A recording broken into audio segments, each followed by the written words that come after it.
In 1726, a woman in England convinced doctors she was giving birth to rabbits. And the craziest part? People believed her. Meet 25-year-old Mary Toft from Surrey, England. She already had 3 kids, but after miscarrying her 4th, she claimed something strange started happening. She felt movement inside her, dreamed about rabbits every night, and then started giving birth to rabbit parts. So a local surgeon, John Howard, rushed over, took one look, delivered a half-grown rabbit, and went, "Yep, definitely rabbits." Then, with full confidence, he bottled the remains and proudly wrote to London about his revolutionary medical discovery. "Gentlemen, I have witnessed a woman who reproduces bunnies."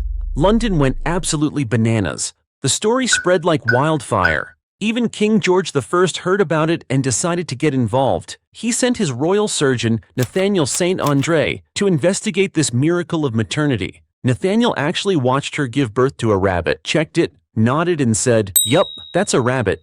You'd think someone would ask why the newly born rabbits were fully grown, but apparently common sense didn't exist in 1726. Everyone just clapped and called it a miracle. Some artists even painted this case, like this one and this one. By the way, subscribe or something. The king ordered her to London, and she went like a celebrity. Crowds lined the streets, cheering for the woman who gave birth to rabbits.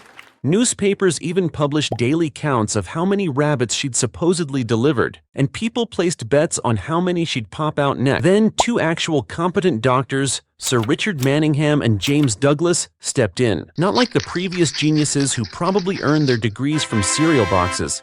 They examined the rabbits and noticed something odd. Their stomachs were full of grass, which Mary definitely hadn't eaten, meaning she wasn't giving birth to rabbits.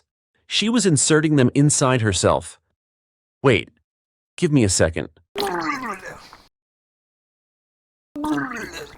By the time they confronted her, records claimed she had given birth to 17 rabbits. When doctors threatened to perform exploratory surgery on her womb, Mary broke instantly.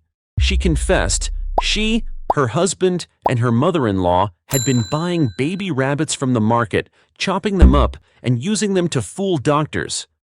Let's wrap up with a quick disaster round. The king's surgeon? Reputation destroyed. Career over. Mary? Arrested for fraud and thrown in prison for a couple of months, then released because apparently there's no law against fake rabbit births. Her husband? National joke. Her mother-in-law? Somehow an even bigger one. And that's the story. Don't forget to like, subscribe, and for the love of science, keep your pets out of your uterus.